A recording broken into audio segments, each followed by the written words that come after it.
Do you know those projects where once you have an idea in mind, you have to start on it immediately, dropping everything else that's going on?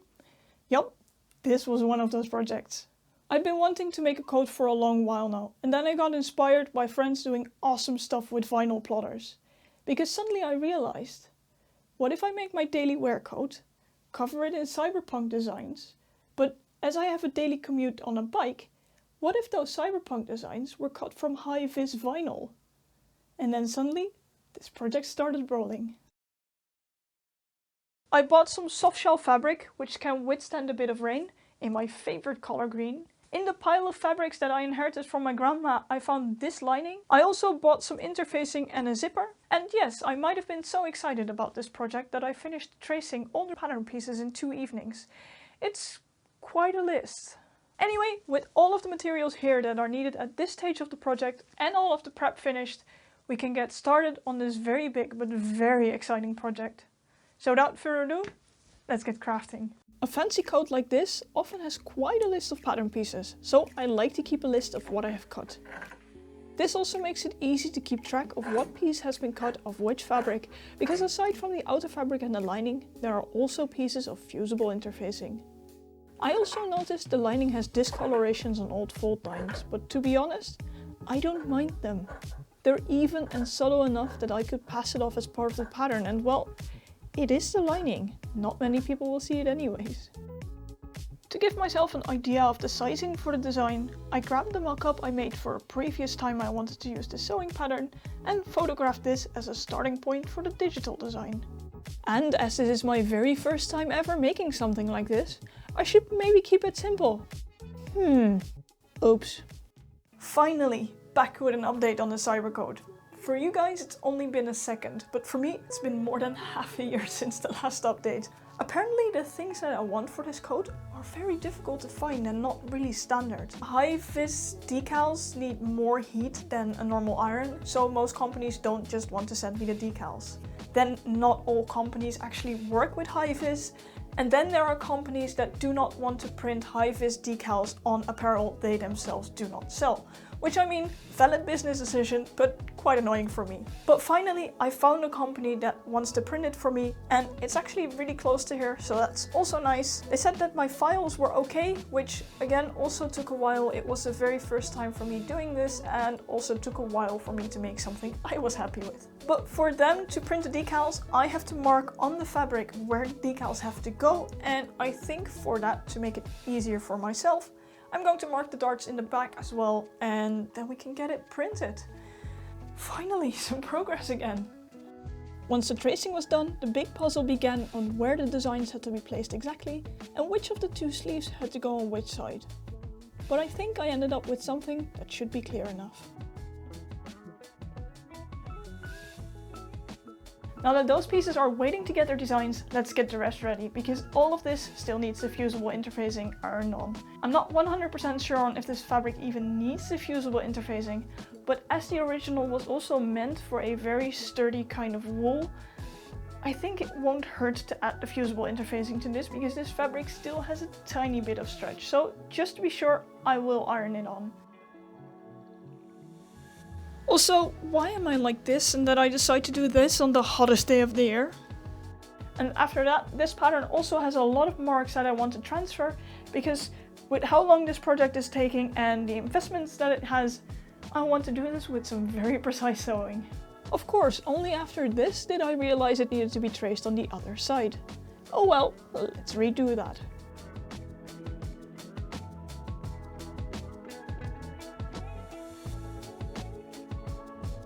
So, hi guys, sorry for the somewhat weird lighting, but I think you can guess why I'm doing it like this, because this afternoon I went to pick up the fabric and look at it, it's absolutely amazing.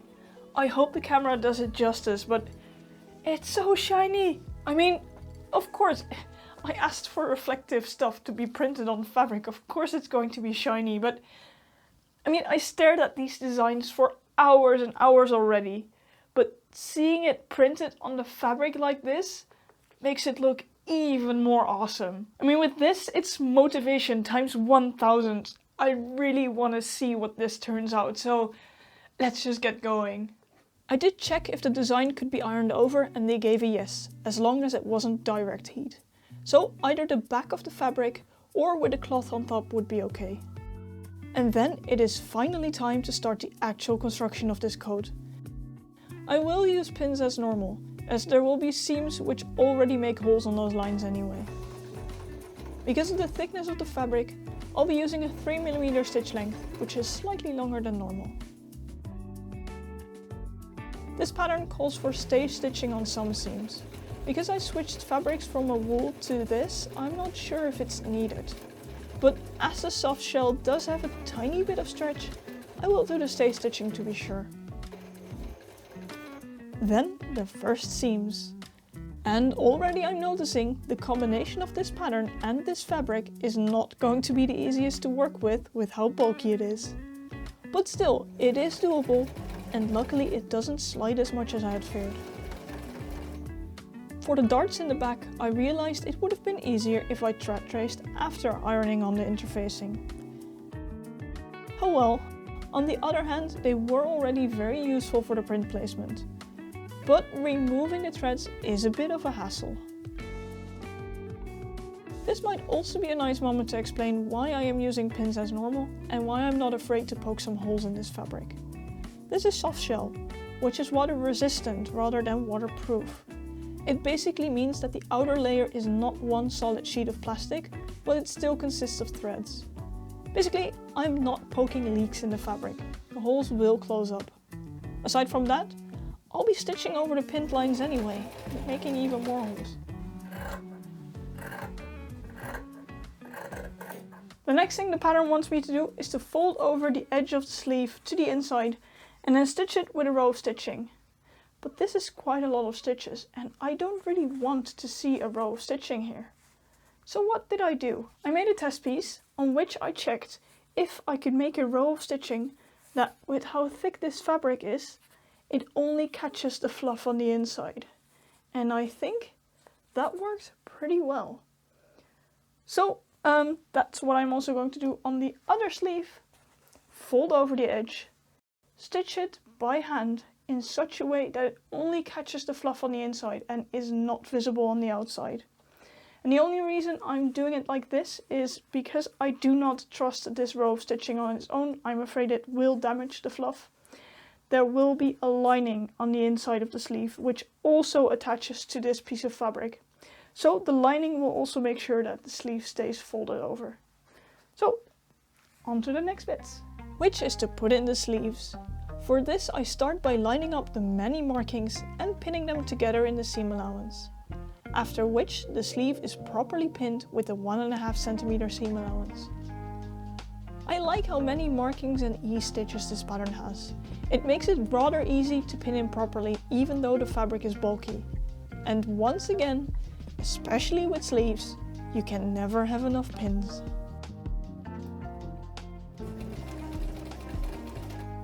It feels as if we've only just started the construction of this jacket, but just with the upper pieces together and the sleeves in it, I think we're starting to get the first glimpses of what it's actually gonna look like, and I must say, I am super happy with it. It's even better than I imagined, so I'm super stoked to get started on the rest.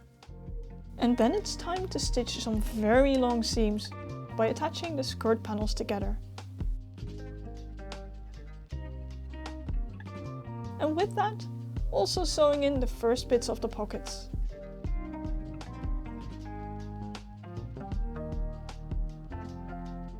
With this, I'm almost done putting in the pockets, but I'm gonna take a slight detour here, because right now they want me to close the side seams and put the skirt part on the top. But this will be a jacket that I'm going to wear while biking. So I want to keep my freedom of movement and have this be comfortable while I'm riding a bike. So as you can see, I did pin the side seams, and I'm also gonna pin the skirts to the jacket. And then we're actually gonna do a test fit to see if I can actually bike with this. And the test fit in the garage it is. Seeing this, I think this will do just fine without any extra side slits. Which means we can sew the earlier pinned seams together. And with that, we have the outer jacket fully complete. time to move on to the lining, which is a combination of the lining fabric and the outer fabric used as facings. And now I'm gonna insert an extra step, because the next thing that they want me to do is to connect the facing to the lining of the back. However, as this is a coat that I want to be able to use for daily wear, I also want to be able to hang it. And for some reason, something to hang the coat on is hardly ever included in a pattern, so I'll have to add it. So I went through my stash of random stuff and I found this, which is probably going to be sturdy enough. But I also just don't want to attach it to just the lining, because this fabric is not gonna hold the entire weight of the coat. Another thing I realized is when I'm gonna attach it here to the facing, it is going to be rather low on the coat. So I'm not entirely sure how practical it's going to be to hang from here, but I also don't want to attach it here, because then you'll always have this random white loop sticking out from the top, and I couldn't really find anything in the pattern matching color. So you know what? I'm just gonna attach it here, and if it works, it works, and if it doesn't work, I'll just have a random loop sticking out somewhere that no one will ever see anyway.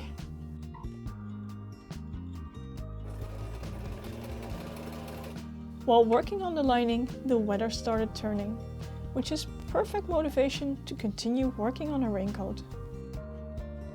With that, we are well on the way with the lining, and we've actually finished the entire double-sided first page of instructions, which means we can grab the second sheet. And not even all of these steps are relevant, so there's only 14 steps left to finishing this coat, except for a bit of improvising with the closure. Oh well. Also, check out how much this paper discolors just from laying in the sun on the table. Anyway, let's get to setting some sleeves into that lining.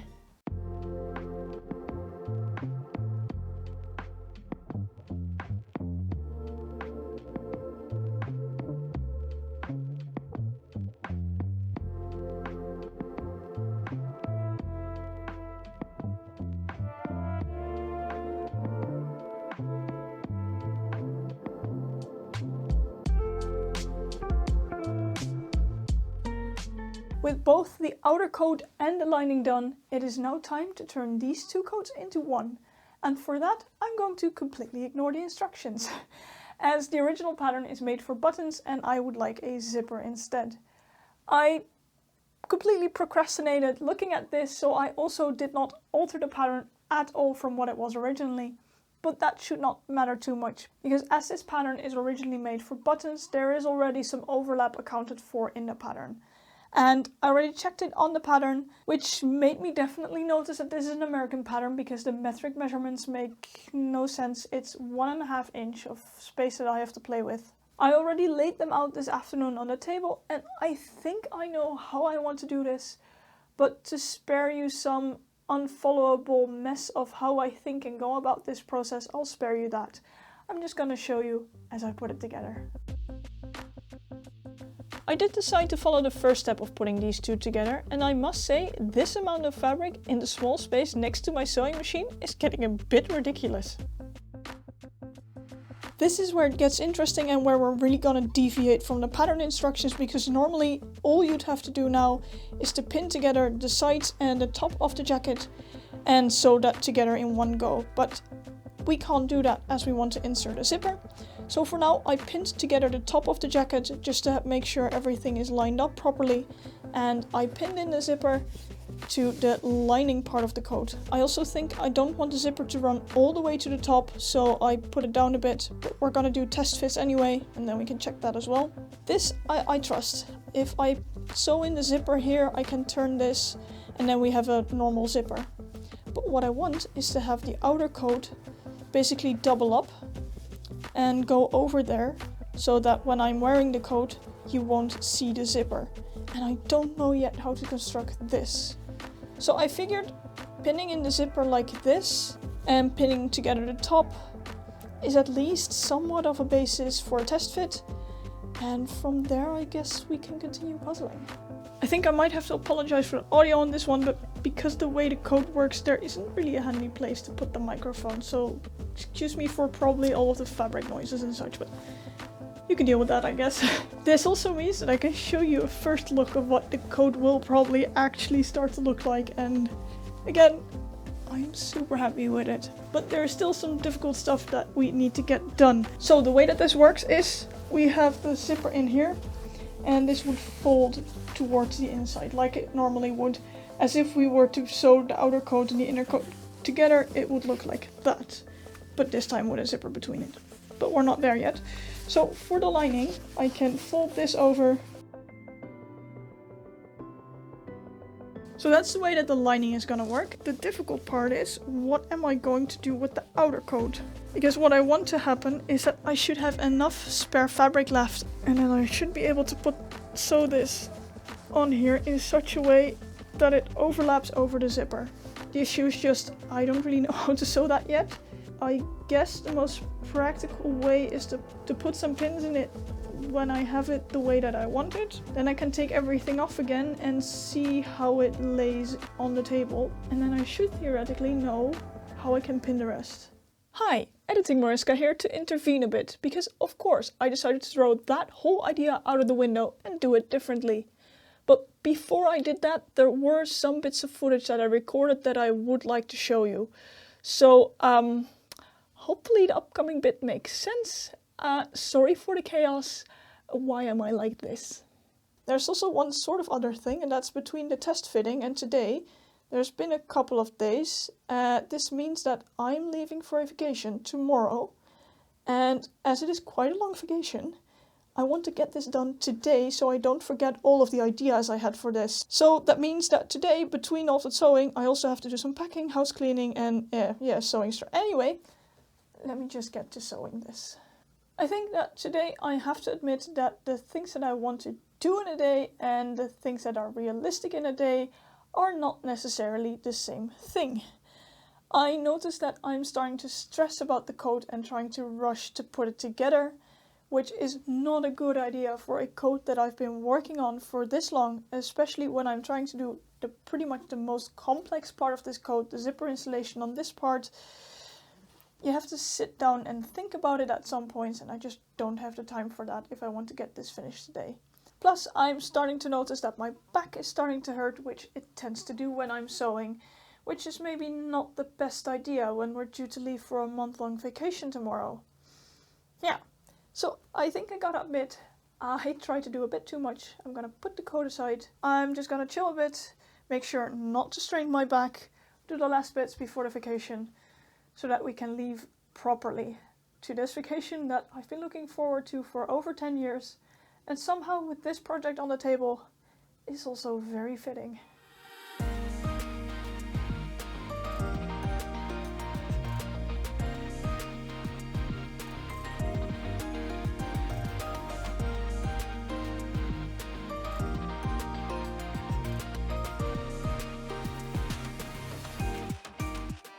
And it was one awesome vacation indeed. But as this video is already running quite long, I won't bore you with it too much, and there is a blog up on my Ko-Fi if you want to read more.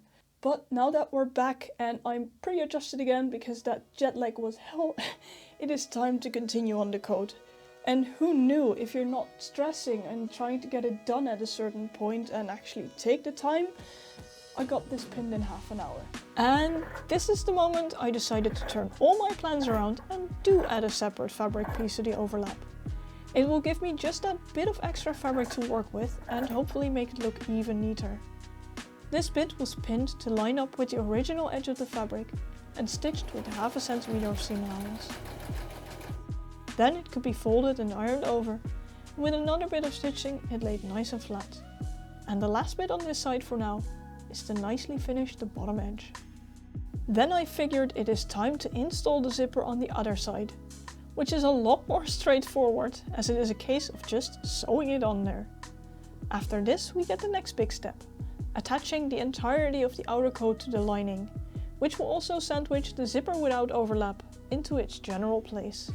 And this is what it looks like after stitching. The entire neckline was stitched 2 centimeters from the edge because I think I decided that I wanted this to be a bit shorter. And the side where there is not going to be any overlap, I stitched within the seam allowance so that later on I can turn it over and then properly stitch it down while I can actually see the zipper that's still somewhere in here. And then on the side where there is going to be overlap, I stitched all the way up until the previous stitched line, but I did not stitch the seam allowance down, and this is also completely open. I'm only going to stitch this from the outside. And this also makes me realize that on the side where there is not going to be any overlap, I did not stitch this all the way to the end, just so I have some more leeway when turning it right side out, because I don't exactly know what's going to happen here. So you know what?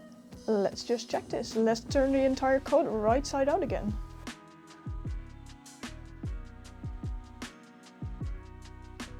And there we go, one coat fully turned right side out. And you might think that this looks a bit weird, as in the zipper is still very much not in the place where it should be. I did this on purpose so that now I can line up the fabric where I actually want it to in comparison to the zipper, both on the front and on the back. Then I'm going to pin it and stitch it all the way down from the top to the bottom. And that way I can just easily see that the zipper is exactly in the place where it should be. Also, these seams are very bulky, so I think I'm gonna turn it wrong side out again and cut down the seam allowances a bit. And then I also think it will look a lot prettier if we actually do a small stitch along this neck opening. I think I mentioned at some point that I wanted as few stitch lines on the outside as possible to keep a clean look. But I decided to scrap that idea when making the decision to add the overlap piece. Not having stitch lines would make the construction much more difficult, if not outright impossible. And with how bulky this fabric is, having more stitch lines makes it lay flatter as well. Now that the zipper is in, we can finish off the last few edges because I accidentally cut this too short, so I'll just stitch that down by hand, and with that, the zipper is finally in, the closure is done. Took me long enough.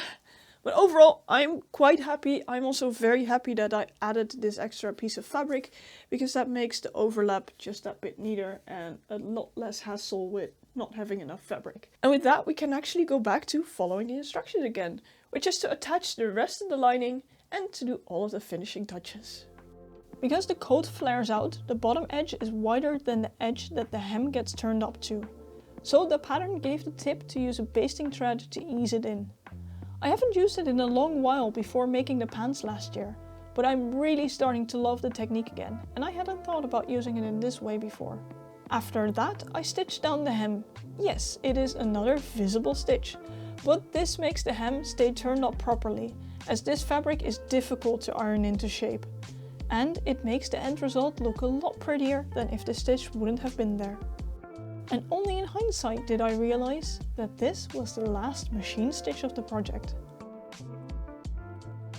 Then all of the hem attachments were done by hand. And not only did that go a lot quicker than I had anticipated, it was also a very nice and satisfying job to do.